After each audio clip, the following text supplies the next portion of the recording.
Merci Jocelyne. Un petit flash pour les mesures qui viennent de changer et une petite piqûre de rappel pour la Covid.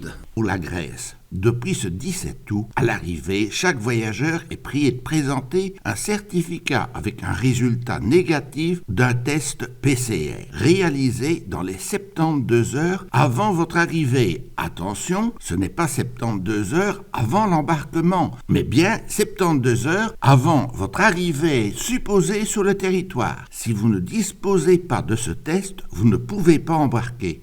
Attention aussi de bien remplir le formulaire en ligne afin d'avoir votre QR code. À défaut, l'embarquement vous sera aussi refusé. En ce qui concerne Malte, il a été placé en rouge ce 14 août. Les voyages non essentiels ne sont plus autorisés. Et maintenant, un petit tour par la Tunisie. J'avais, il y a 15 jours, demandé comment le gouvernement belge avait pu interdire la destination de la Tunisie aux touristes belges, sachant que la Covid-19 était à des niveaux nettement inférieurs aux recommandations européennes. J'avais dit que j'attendais une réponse. Je viens d'en obtenir deux. Aux affaires étrangères, on m'indique que cet avis d'interdiction est justifié vu les informations que le ministre a reçues de la santé publique. Je l'explique. Si une crise comme on a eu en Belgique survenait en Tunisie, l'infrastructure serait insuffisante. Non satisfait par cette réponse, j'ai posé la question à des confrères tunisiens. En Tunisie, qui a le même nombre d'habitants qu'en Belgique, il y a 4 fois moins de lits de réanimation pour les hôpitaux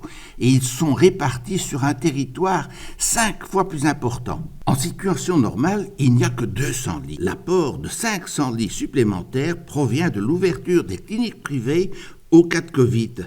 Pour terminer, je vous rappelle quelques informations indispensables. Avant de partir à l'étranger, renseignez-vous sur le site diplomatie.belgium.be pour savoir si le pays dans lequel vous vous rendez est en vert. S'il est en orange, quelles sont les restrictions et surtout, ne partez pas vers un pays rouge. Regardez ensuite en bas de la page les conditions mises pour votre retour en Belgique. Quarantaine ou dépistage recommandé ou obligatoire. Renseignez-vous aussi sur les mesures imposées dans le pays de destination, ainsi que les pays traversés, car la Belgique peut autoriser votre départ vers un pays et que ce pays vous refuse ou exige des formalités spéciales, dépistage, quarantaine ou autres formalités. N'oubliez pas non plus, et surtout par les temps qui courent, de demander votre carte CEAM à votre mutuelle. Inscrivez-vous aussi sur le site travelersonline, en un mot, diplomatie.be.